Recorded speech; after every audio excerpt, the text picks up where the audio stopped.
dengan segala hormat, kalau ada di antara kita ada dokter, kita bukan jilikin siapa-siapa. Kita mau tahu kelebihan Al-Quran. Kenapa sampai ada 700 santri? Saya senang dengan angka yang itu 700. Apalagi tadi di dalam sana di sekolah sama guru-guru kita tes berapa santri hafalannya, luar biasa. Kalau di negara Sudan, santri yang hafal Al-Quran nggak perlu sekolah SD, SMB, SMA, nggak perlu, langsung kuliah. Karena kata orang Sudan ini dari pemerintah Sudan, karena di dalam keingatan mereka ada sebagian itu nggak bisa terbuka kecuali kalau hafal Al-Quran. Lihat dalam Al-Quran, inna fatahna lak. Dengan apa? Dengan Al-Quran. Tadi syair yang ulun baca, maaf mungkin sesuai sama acara ini, tapi nanti insyaAllah minta rekamannya, nanti bisa diterjemahkan sama yang lain. Kalau terjemahkan agak panjang. Kita di Yaman kalau sudah lulus hafal Al-Quran, ada pertemuan besar seperti ini, wisuda, dan santri-santri baca qasidah itu, memuji Allah, memuji Rasulullah, bicara tentang siapa di antara para anbiya yang wahyunya itu seperti Nabi Musa bicara sama Allah, Nabi Muhammad punya Al-Quran bicara sama Allah. Jadi sebut nama orang yang kelebihannya dalam komunikasi sama Allah secara, ya mudah-mudahan kita bisa dengar. Kalau dengar nama Allah senang, dengar kalamullah yang ada yang pernah lewat di lidah Nabi Muhammad SAW kita senang. Al-Quran jadi enak, mudah dibaca karena Rasulullah sudah baca. Yang kita merayakan maulidnya Rasulullah, dan itu bukan dalilnya dari Rasulullah, dalilnya dari Allah. Fa innama yassarnahu bilisanik. Kami mudahkan Al-Quran kata Allah dengan lidahmu wahai Muhammad. Jadi cinta Nabi Muhammad yang jujur, baru Allah buka hati kita bisa faham Al-Quran. Kita tahu banyak mufassir Al-Quran di dunia ini. Bagaimana beliau bisa mentafsirkan Al-Quran dengan cara yang ajib, karena mereka itu hubungannya sama Nabi Muhammad kuat. Kalamullah, tapi harus lewat Nabi Muhammad. Tidak ada ayat satu pun yang datang dari belakang dari orang lain. Tidak ada. Jin ingin ketika Allah turunkan wahyu, wa anna kunna naq'udu minha maq'ida lis-sam'. Mereka ingin dapat tahu wahyu yang Allah turunkan sebelum datang ke Nabi Muhammad. Gak bisa, gak ada yang faham. Nabi Muhammad saking senangnya ketika dapat wahyu, beliau buru-buru baca. Ketika dengar, kita kan punya tulisan Al-Quran, jadi santai-santai bacanya. Nabi Muhammad mana ada tulisan? Nabi Muhammad gak bisa baca. Ya, tapi itu kelebihan bukan kekurangan. Kalau kita gak bisa baca itu kekurangan. Tapi Nabi Muhammad itu kelebihan, An-Nabiyul Ummi, itu kelebihan beliau. Bagaimana bisa mengajar umat? Berapa hafid? 700. Di Banjar berapa? Di Indonesia berapa? Di seluruh dunia berapa? Siapa yang ajarkan mereka? Guru kita ini wakil, khalifah, penerus, pewaris Nabi Muhammad dan guru-guru kita semua. Tapi guru kita yang asal itu Nabi Muhammad. Kita bisa cinta beliau-beliau karena Nabi Muhammad. Karena itu kita ingin balas jasa Nabi Muhammad, tapi nggak bisa. Hanya itu seadanya. Ini yang ada. Ya Allah, terima. Terima. Kata Imam Haddad, fa innaka la tajzi nabiyyaka ya fata. Enggak bisa membalas kebaikan dan jasa Nabi Muhammad, wahai pemuda Islam. Walaupun engkau datang dari negerimu sampai Madinah, jalan bukan atas kaki tapi atas mata. Fa innaka la tajzi nabiyyaka ya fata. Siapa yang bisa balas kebaikan Nabi Muhammad? Kita senang hari ini bikin maulid Nabi Muhammad, besok lusa belum tentu kita bisa baca salawat. Karena punya kesibukan. Beliau yang sibuk dengan urusan langit, bumi, syurga, neraka semuanya, enggak lupa kita. Jauh. Jasa kita ke Nabi Muhammad, baca salawat. Dan bukan jasa ke Nabi Muhammad, itu ke diri sendiri. Karena itu rahasia Nabi Muhammad terkumpul di mana? Maulid ini syukur, tanda syukur saja. Rahasia semuanya ada di anak-anak kita ini. Kita di Yaman, baiknya di Hadramaut, di daerah yang lain, di Makkah, di mana harus hafal Al-Quran dulu. Wali-wali yang masyhur yang besar semuanya menghafal Al-Quran. Mereka yakin kan kalamullah. Kita beruntung kalau anak kita jadi penghafal Al-Quran, alhamdulillah. Kalau kita nggak punya anak, tetangga kita masih alhamdulillah. Karena menghafal Al-Quran, tetangganya 40 yang bisa dapat syafaah gara-gara beliau. 40 dari setiap arah. Bagaimana sama orang tua? Nggak bisa bayangkan. Di dunia kita bisa bayangkan semua yang bisa jadi. Majelis ini kalau ada yang nanya saya berapa, mungkin 2-3 ribu. Bisa bayangkan. Atau kalau jamaahnya 100.000, bisa. Di surga enggak bisa, di akhirat enggak bisa. Mau bayangkan apa? Kan Nabi Muhammad pernah cerita tentang surga dan akhirat, tapi habis beliau menjelaskan dan Allah menjelaskan dalam Al-Quran, Nabi Muhammad Allah berfirman, atau Nabi Muhammad, fiha ma la ainun ra'at, yang sebenarnya yang ada di sana belum ada mata yang pernah lihat. Hanya supaya kita bisa faham. Coba, kalau ulum bicara bilang ada pisang di pasar, kita bisa bayangkan pisang yang pendek, yang sedang, yang banyak. Apakah pernah bayangkan ada pisang awalnya di sini, ujungnya di akhir majelis? Enggak.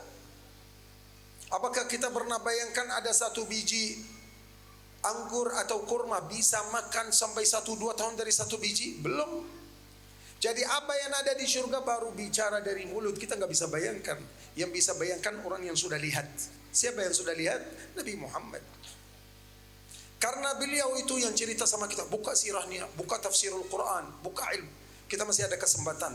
Yang usia 80, yang usia 20, masih ada kesempatan untuk belajar. Alasan yang kita bikin sendiri, tolong dibuang dulu. Kadang-kadang mau belajar, saya udah tua. Siapa yang bilang yang tua nggak bisa belajar? Tapi kan ilmu sesuai. Kalau nggak bisa hafal, tapi bisa faham. Kalau kita nggak bisa hafal karena usia, tapi bisa faham. Yang kecil kalau nggak bisa faham, bisa hafal. Karena di dalam kepala kita, katanya otak kita itu ada 2, basah kalau kita masih kecil. Jadi hafalannya cepat. Anak kecil dengar bisa hafal sampai, apalagi orang yang buta. Dengar suara kita hari ini 20 tahun ke depan, kita nanya, Assalamualaikum fulan. Oh fulan, sini, 20 tahun. Kalau yang tua itu hafal sebentar sudah hilang. Berarti yang muda itu masih basah, bisa hafal, suruh hafal Al-Quran, hadis. Imam Syafi'i hafal Al-Quran dalam usia berapa? Imam Bukhari hafal hadis Rasulullah dalam usia berapa? Semuanya 7 tahun, 9 tahun sampai 15. Walaupun kata para ulama, seperti Imam Syafi'i itu, dua-duanya ada dalam kepalanya, basah dan kering dalam waktu yang sama. Bisa hafal, bisa faham. Jadi mufti dalam usia 15 tahun sudah mufti. Kita maaf 50 tahun. Maaf, kita bukan bicara tentang ulama kita atau orang tua kita, maksudnya di zaman kita sekarang. Karena kenapa? Harus kita tahu asbabnya. Kita mau masuk kepada Allah, tapi Al-Quran depan kita, pintu yang boleh diizinkan kita masuk melalui Rasulullah, tapi kita cari jalan lain. Coba, jalan mana yang bisa sampai ke Allah? Jalan mana yang bisa sampai ke Allah kalau bukan jalan Rasulullah? Jalan Rasulullah apa? Dalam hadis-hadis yang diriwayatkan sahabat Rasulullah, kana khuluquhul Quran. Karena akhlaknya Rasulullah itu Al-Quran. Bulan puasa malaikat Jibril turun 1 hari 2 kali. Apa namanya, mutadarus sama Nabi Muhammad SAW 2 kali. 2 kali, 1 kali berapa? Nabi Muhammad cinta Al-Quran. Alhamdulillah di sini teman cinta Al-Quran. Mudah-mudahan berhasil apa tujuan guru-guru kita, saudara kita dikabulkan hajatnya oleh Allah Subhanahu wa taala. Karena beda kalau kita baca Al-Quran kita kayak maksa atau kita baca Al-Quran dengan senang hati, beda. Udah mau tutup Qurannya, masih hatinya boleh nambah lagi karena cinta. Tapi orang yang maaf, bukan benci. Di sini gak ada yang benci Al-Quran. Kita semua cinta Al-Quran. Hanya ada orang cinta Al-Quran ada di rumahnya saja. Ada orang yang cinta Al-Quran, di handphonenya ada simpan Al-Quran, di rumahnya ada Al-Quran, di mobilnya ada Al-Quran, di kantornya ada Al-Quran. Itu orang yang cinta. Dia nggak bisa sabar kalau jauh dari Al-Quran. Tapi sebagian orang begitu, malam Jumat kan baca Yasin, surah Al-Kahfi. Tapi kesalahan kita, buka Al-Quran langsung buka TV kan. Di TV itu udah mulai ada pengumuman, ada berita, baru Bismillahirrahmanirrahim langsung Sadaqallahul Azim. Iya, sampai ada penyair Arab yang bilang yastaftihuna wa yakhtimuna bi ayatin wa baqiyatul faqarati lisyaitani. Sebagian besar daripada TV-TV di negara mana-mana sana mulai dengan buka acaranya itu dengan Al-Quran. Habis itu berhenti sebentar 5 menit. Nanti kalau mau tutup jam 12 malam baru baca Al-Quran. Di tengahnya ada apa? Katanya semua buat syaitan. Kumuasuat, tapi silakan. Setiap orang yang punya amal khusus nanti menghadapi Allah sendiri. Tapi jangan-jangan kita ini yang udah dapat jalan, sudah diizinkan kita hadir. Kehadiran kita di sini ini bisa jadi asbab syafaat buat kita nanti hari kiamat masuk syurga dengan hadir di majlis. Orang yang bercinta Al-Quran, Imam Syafi'i yang kita semua tahu imam kita, Kita ikut madhab beliau. Beliau setiap hari, bukan bulan puasa saja, setiap hari khatam 1 kali Al-Quran, bulan puasa 2 kali satu hari. Kita tahu ceritanya bahwa beliau di bulan puasa khatam 2 kali. Tapi setiap hari kita nggak tahu, setiap hari khatam Al-Quran. Dari mana bisa jadi Imam Syafi'i kalau bukan melalui Al-Quran? Kalau bukan Al-Quran, Allah turunkan wahyu ke Nabi Muhammad selain Al-Quran. Coba, ma farratna fil kitab min syai'. Mau apa? Pegang teguh dengan Al-Quran, nanti lihat sukses atau enggak. Mau jadi apa saja, silakan melalui Al-Quran. Jangan hanya selamat dari api neraka masuk surga. Itu ada yang bisa bantu kita, aman. Kita mau di dunia ini manfaatnya Al-Quran. Kita mau lihat di dalam.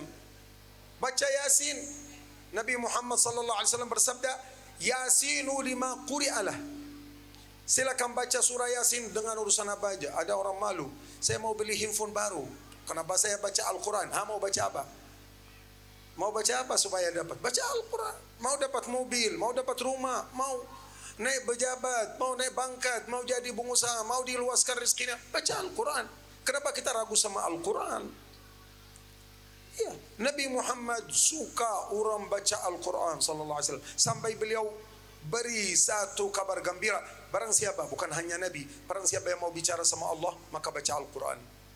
Barang siapa yang Allah mulai bicara sama dia, maka masuk salat, baca Al-Quran dalam salat. Jadi kayak komunikasi kita, mau telepon teman bencit nomornya, atau dia mau telepon kita bencit nomor kita. Begitu juga mau bicara sama Allah, baca Al-Quran. Mau Allah yang bicara sama kita, masuk dalam salat.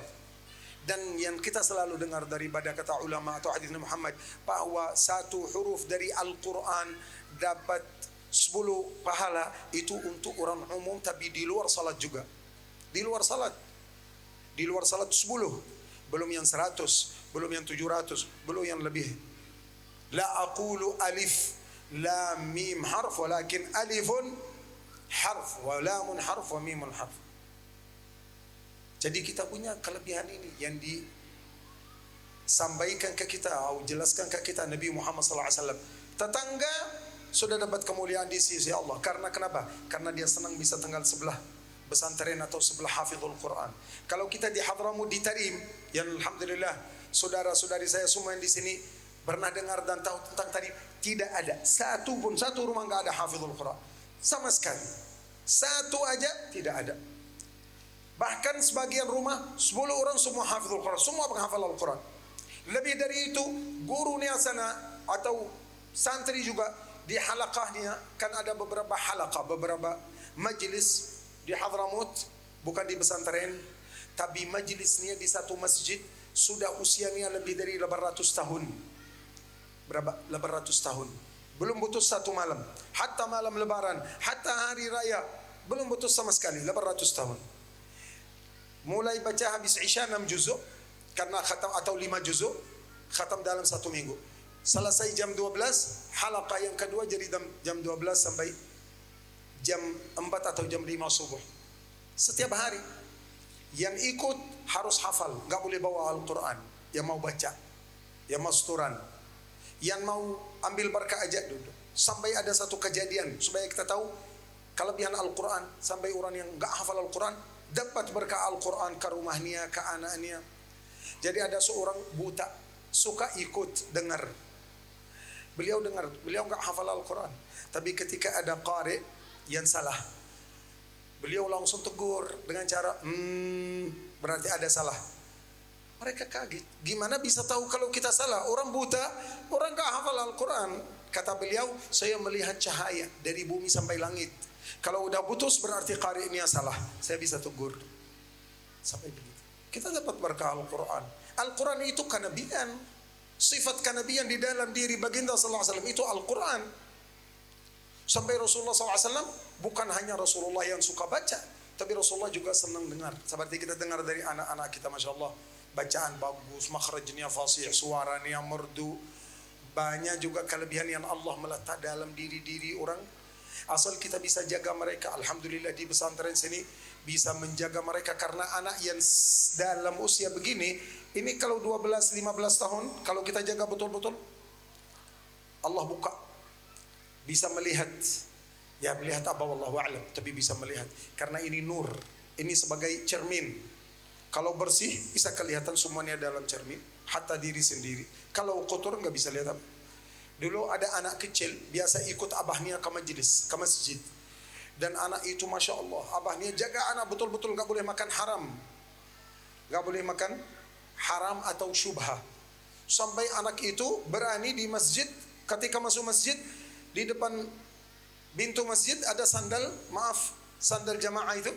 Anak lihat, abah ini sandal orang surga, yang satu lagi sandal orang neraka. Maaf, mungkin kita bisa terima, ini nggak bisa terima, nggak jadi masalah. Itu ada dalilnya, ada hadisnya dari Rasulullah bahwa ada orang salat di masjid tapi akhirnya masuk neraka. Ada orang juga tukang mabuk tapi akhir umurnya masuk surga. Inna ahadakum la ya'malu bi'amali ahli jannah. Tapi itu lain pembahasan. Maksud kita, anak yang masih usia di bawah 10 tahun sudah berani, dia nggak tahu. Anak kecil bukan dia udah faham, hanya Allah yang menjadikan dia bicara begitu. Abahnya takut ini jadi fitnah. Besok lusa ketemu sama teman abahnya, salaman, bilang, abah ini ahli neraka kan bahaya. Jadi abahnya bukan mau jaga hal itu, abahnya mau hilangkan hal itu, udah takut abahnya. Akhirnya abahnya bawa ke pasar, ambil kurma, curi kurma, kasih anaknya makan, bawa ke masjid lagi. Anaknya nggak bisa bilang ini ahli surga, ini ahli neraka, karena udah masuk, ya namanya haram. Ini nur, cahaya Allah subhanahu wa ta'ala. Karena Al-Quran sebagai nur. Nabi Muhammad daripada kita, dari kalangan manusia, tapi nur. Laqad ja'akum minallahi nur. Al-Quran nur. Bara anbiya nur. Hafidhul Quran nur. Abahnya hafidhul Quran, dapat mahkota. Mahkota raja masih kalah sama mahkota orang tua penghafal Al-Quran. Karena mahkota raja di dunia bikinan manusia, tapi yang di akhirat, yang di dunia kecil, yang di akhirat ini orang tua yang nggak bisa baca, yang nggak bisa nulis namanya, sudah bisa dapat kedudukan Allah yang di sisi Allah yang tinggi. Bagaimana sama anaknya? Ini anaknya belum ada yang bicara. Hatta dalam hadis Nabi Muhammad belum bicara kelebihan hafizul Quran. Pertanyaan kita, apakah kelebihan ini, pemberian ini khusus untuk anak-anak, atau kita ini yang belum hafal Al-Quran bisa dapat?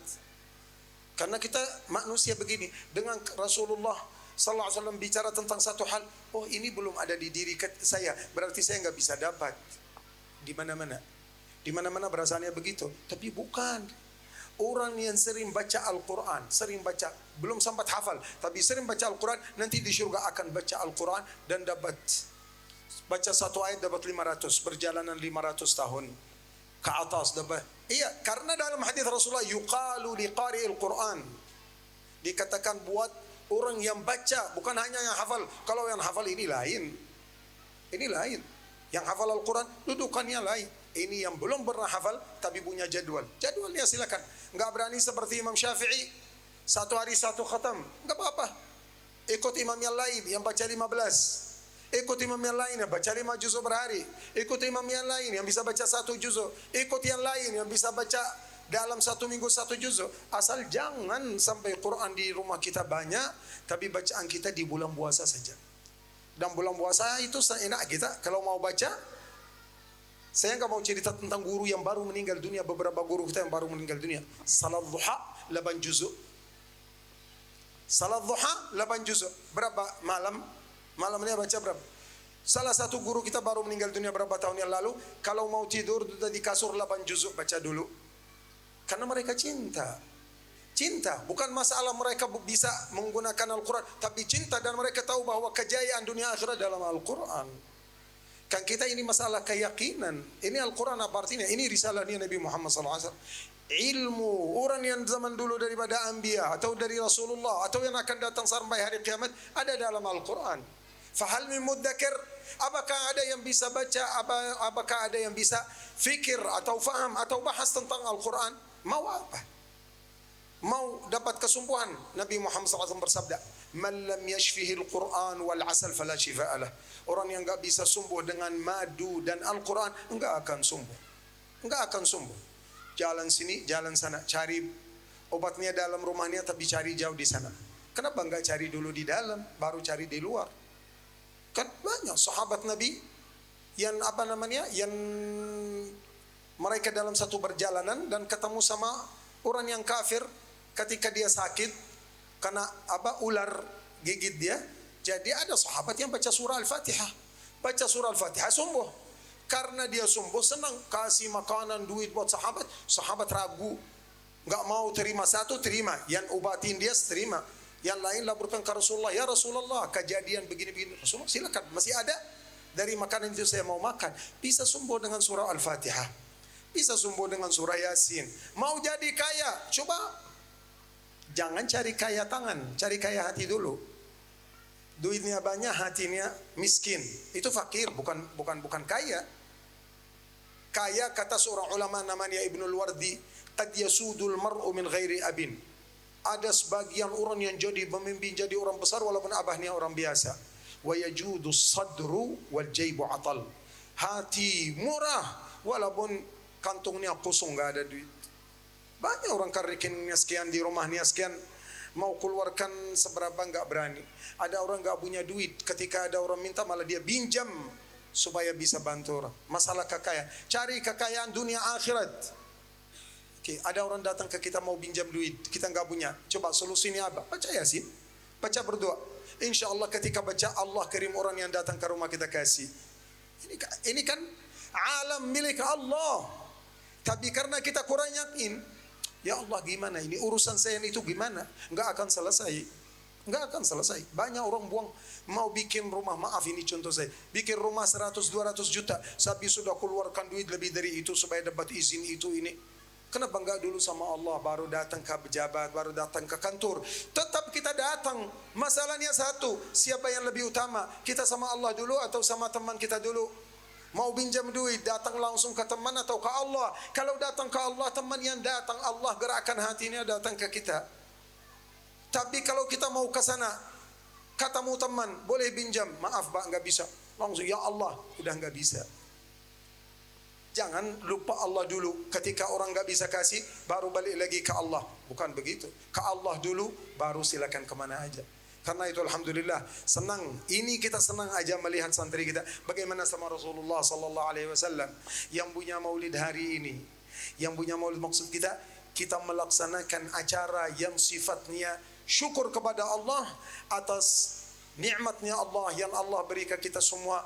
Bahwa Nabi Muhammad, Nabi kita, Al-Quran, kalamullah. Tadi kita dengar dari guru kita bahwa Nabi Musa ingin jadi daripada umatnya Nabi Muhammad. Betul kan? Kalau Nabi Isa bukan ingin, Nabi Isa jadi dari umat Nabi Muhammad. Nabi Musa kan berharap Nabi Isa di akhir zaman nanti akan turun. Akan turun, udah enggak Nabi lagi. Enggak Nabi lagi. Udah salah satu pengikut Nabi Muhammad sallallahu alaihi wasallam. Di Syria, di Masjid Al-Amawi yang menarahnya putih, sampai Rasulullah sallallahu alaihi wasallam pesan ke kita, siapa aja yang ketemu sama Isa, sampaikan salam aku kepada saudara saya Isa. Nabi jadi dari umat Nabi Muhammad. Mereka tahu Allah pilih Al-Quran yang lebih afdal daripada kitab yang lain buat Nabi Muhammad. Pilih umat yang paling mulia buat Nabi Muhammad. Pilih Nabi yang paling mulia buat kita. Harus kita fikirkan ini. Jangan sampai kita siang malam fikirin duit saja. Fikir duit boleh, wajar.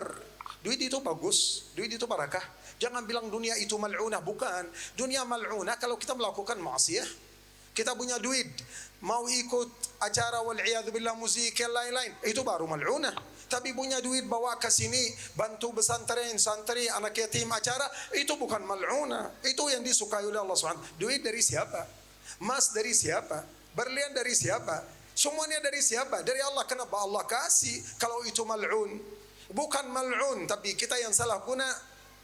Kita yang salah guna. Itu semuanya berkah, tetap kita jalani. Tapi kita harus faham, kita ummah yang terpilih, ummah yang paling bagus. Buat apa? Kumpulkan duit. Ada teman kita di Yaman, maaf sekedar cerita aja. Jangan yang punya duit begitu kecewa. Bukan. Karena itu titipan, itu amanah. Kalau Allah mau ambil, ambil. Mau tahu contohnya?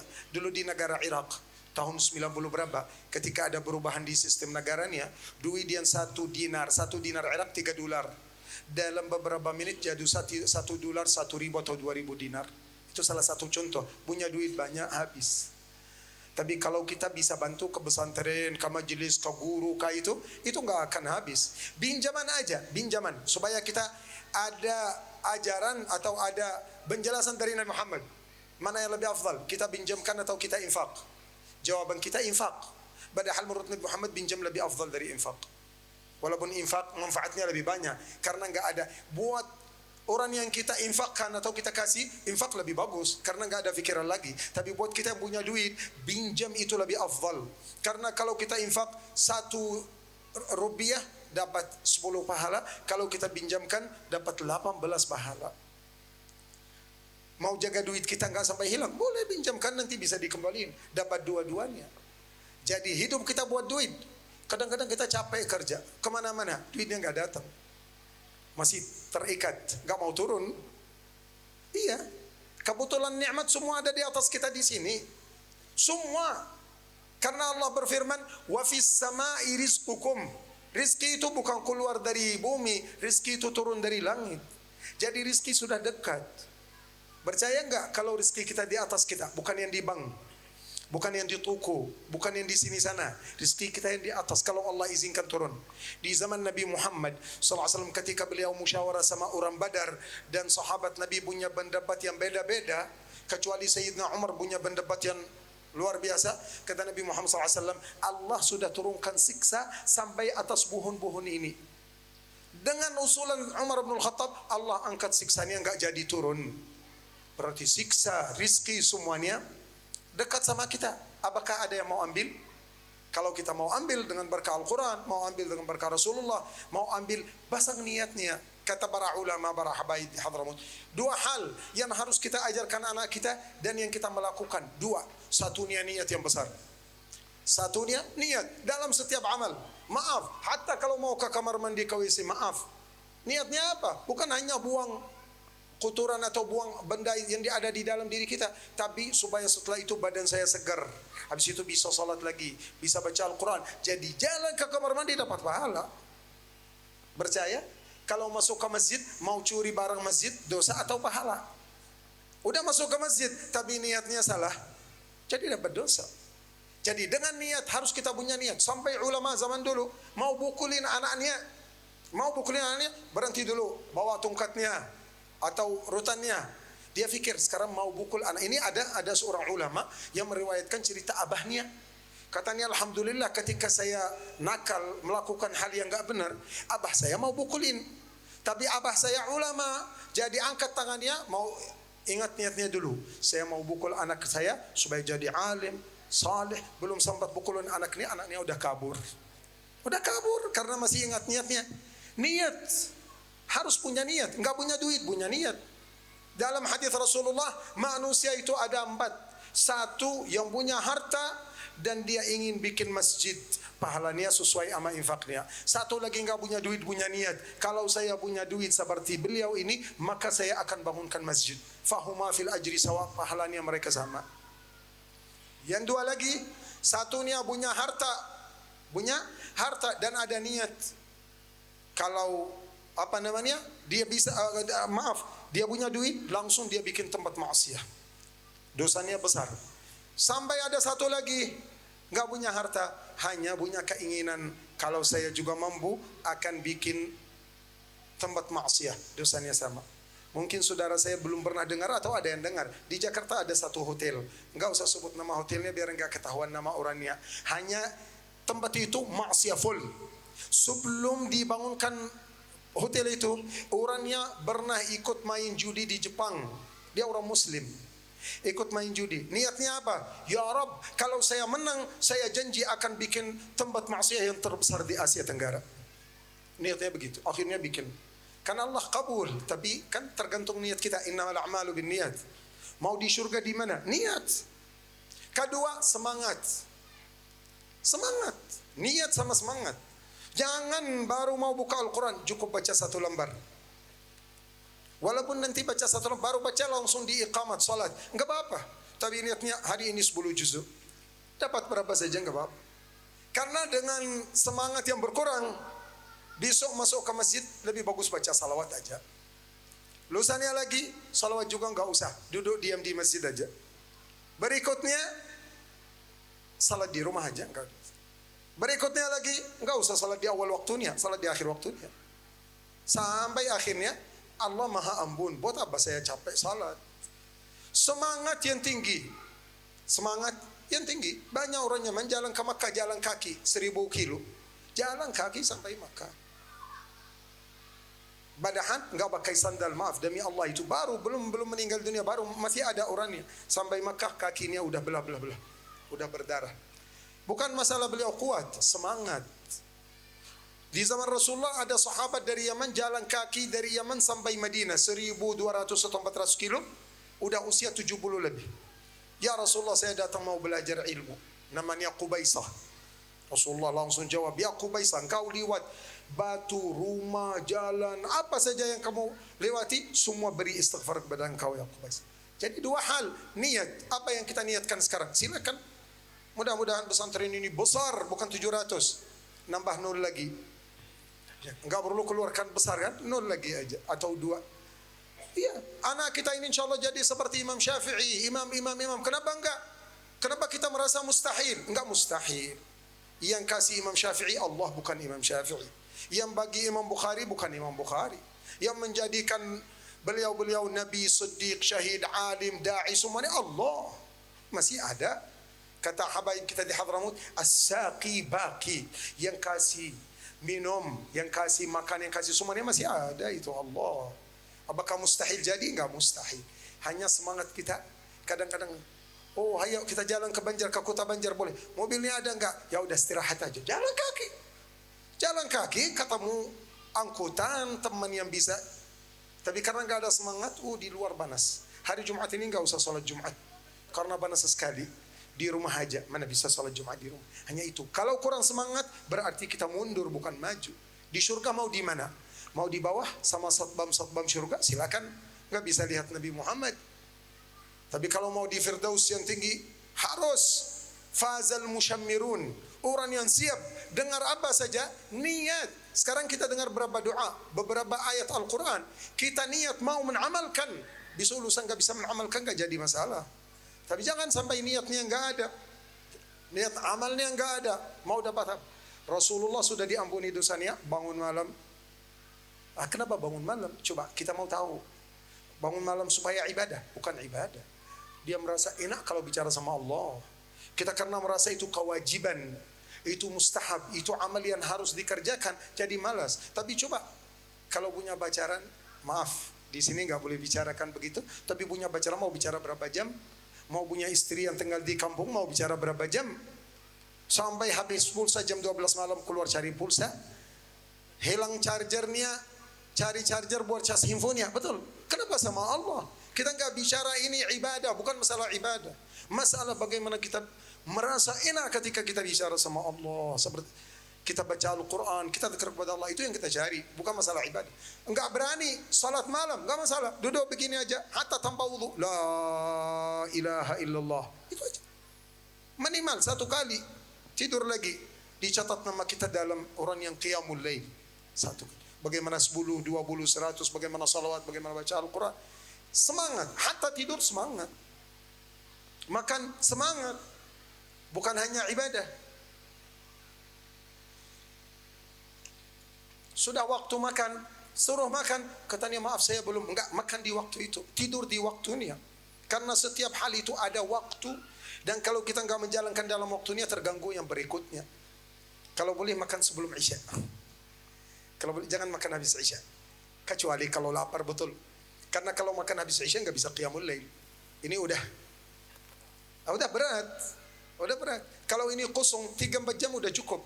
Apalagi ini ada satu amalan buat saudara-saudari saya yang susah tidur, cepat tidur, dan cukup tidurnya walaupun 2-3 jam. Seperti orang yang tidur 8 jam. Baca surah Alam Nashrah Laka Sadrak 7 kali. 7 kali. Setelah 7 kali, baca Allahumma rzuqni saharan fi ta'atik. Nanti insyaAllah yang dari rekaman bisa ditulis. Allahumma rzuqni saharan fi ta'atik wa qanni'ni bin naumil yasir. Ya Allah, berilah kepada aku kekuatan biar bisa begadang dalam taatnya, ya Allah, dan cukupkan buat saya tidur yang sebentar. Wala tunsini dzikrak, jangan melupakan saya zikir kepadamu ya Allah. Wa alhimni syukrak, selalu ingatkan ulun bisa bersyukur kepada Allah. Tidur 3-4 jam insyaallah aman. buktinya belum lama. Kemarin kita acara di Belihari, selesai dari Belihari jam 2. Salat subuh udah berangkat ke Banjar sini, ke tempat beliau guru di sini. Selesai ke Negara, habis Negara balik lagi ke Martapura udah jam 10 lewat. Aman, di jalan gak tidur. Tidur di Negara mungkin setengah jam atau 1 jam. Jujur, ini silakan buktikan sendiri. Baca Alam Nashrah. Kalau susah tidur, baca doa Nabi Muhammad. Gharatin nujum wa hada'atil uyun wa anta hayyun qayyum fa aghmid 'aini wa hadi' qalbi 3 kali, langsung tidur. Belum selesai bacanya sudah tidur. Iya, kita tidur di waktunya. Ya kadang-kadang saya bisa ketemu teman-teman hanya waktu malam. Masih ada waktu yang lain. Jadi teman sama Allah. Wajar kalau kita teman Allah. Kalau dalam perjalanan doa Nabi Muhammad apa? Allahumma anta sahib fis safar. Ya Allah, engkau teman saya dalam perjalanan saya. Wajar. Tuhan kita tapi teman kita. Kalau bukan Allah teman kita, siapa teman kita? Yang jaga kita di setiap waktu dari. Jadi teman sama Allah. Makan di waktunya, tidur di waktunya. Berarti salat di waktunya, baca Quran di waktunya. Dan tolong kalau bisa kita bikin jadwal. Jangan kasih sisa waktu untuk Al-Quran, sisa waktu untuk salawat kepada Nabi Muhammad. Jangan, utamakan itu dulu. Al-Quran dulu, salawat dulu, ini dulu, baru amal-amal yang lain. Tapi kita kan pegang handphonenya, mau baca Al-Quran berapa jam? Mana bisa baca Al-Quran lagi? Maaf, ini bukan hal yang ya ulun bisa mengatakan itu nggak bisa jadi. Bukan. Maksudnya di sini, ketika buka handphone, hati kita kan lemah. Manusia itu bukan kuat. Iman kita bisa kuat, badan kita enggak kuat. Wa khuliqal insanu dha'ifa. Allah ciptakan manusia dari kelemahan. Jadi kita lemah, bisa kuat dengan Al-Quran, kuat dengan salawat Nabi Muhammad. Buat apa Allah turunkan Al-Quran? Buat apa Allah perintahkan kita baca salawat? Buat apa Allah perintah kita zikir kepada Allah? Supaya jadi kuat. Badan enggak bisa kuat, badan lemah. Sekuat-kuatnya masih lemah. Yang kuat itu ruh. Kalau ruhnya kuat walaupun badannya lemah bisa. Kita punya guru yang tadi saya bilang, beliau baca 8 juzuk sebelum tidur. Beliau ketika belajar di Tarim, udah almarhum, belajar di Tarim dengan aktivitas yang begitu banyak. Beliau 18 majlis satu hari, 17 majlis beliau keliling satu hari. Kita alhamdulillah seminggu satu kali majlis sudah berkah. Mereka 17 berhari masih ada bacaan Al-Quran, zikir, urusan keluarga. Mudah-mudahan dengan berkah maulid kita, berkah Rasulullah, berkah kehadiran kita yang tempat dimulia, berkah pesantren kita yang di sini, teman Al-Quran, teman cinta Al-Quran, berkah anak-anak kita yang baik, yang bersih, yang murni, yang ahli Al-Quran, diberkahi hidup kita semua insyaAllah.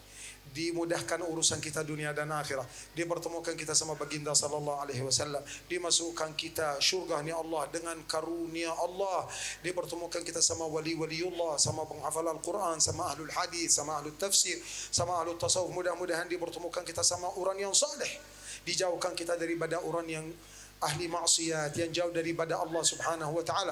Mudah-mudahan diberi kepada kita di dalam hati kita kecintaan ke siapapun, ke orang mukmin, muslim, kafir, ahli maksiat, supaya dengan kecintaan yang ada dalam hati kita mereka bisa dirubahkan keadaan mereka oleh Allah Subhanahu wa taala sampai mereka bisa kembali kepada Allah.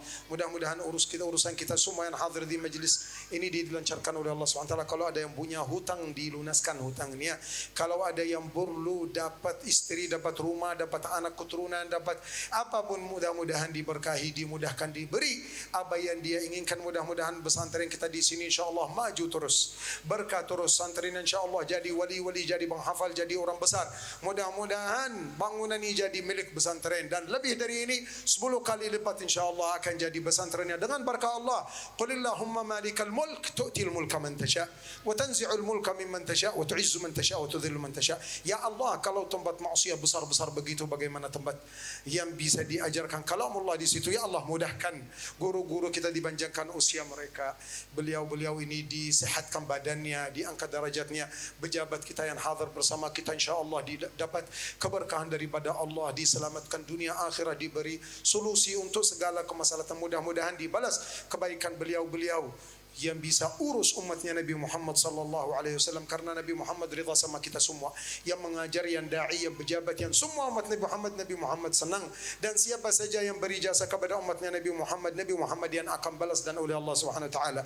Allahumma ij'al jam'ana hadha jam'an marhuma وتفرقنا من بعده تفرقا مباركا معصوما ولا تجعل اللهم منا ولا فينا ولا معنا ولا من أمة محمد شقيا ولا محروما. يا ذا الطول والحول والفضل والجود والكرم والعطاء الظاهر والباطن، أخرجنا من حلق الضيق إلى أوسع الطريق، واكفنا ما نطيق وما لا نطيق، إنك أنت الله الحق الحقيقة. اللهم إن هذا المعهد معهد تمن شنت القرآن يعلم فيه كلامك ويربى فيه عبادك ويرشد فيه أولياءك، فنسألك اللهم أن تغني قلوبهم وأيديهم وأسماعهم وأبصارهم بغنى من عندك لا تحوجهم إلى مخلوق، واجعل الخلق يحتاجون إليهم ويأتون إليهم، وآباءنا الشيبان وإخواننا والمسؤولين والعلماء والصلحاء والآباء والأمهات لهم مطالب وحاجات، اقضي لنا ولهم الحاجات، واكفنا وإياهم المهمات، وارفع لنا ولهم الدرجات، وبلغنا وإياهم الغايات، واصلح لنا ولهم الحياة وما بعد الممات، واحشرنا مع سيد السادات، وبارك لنا في الحياة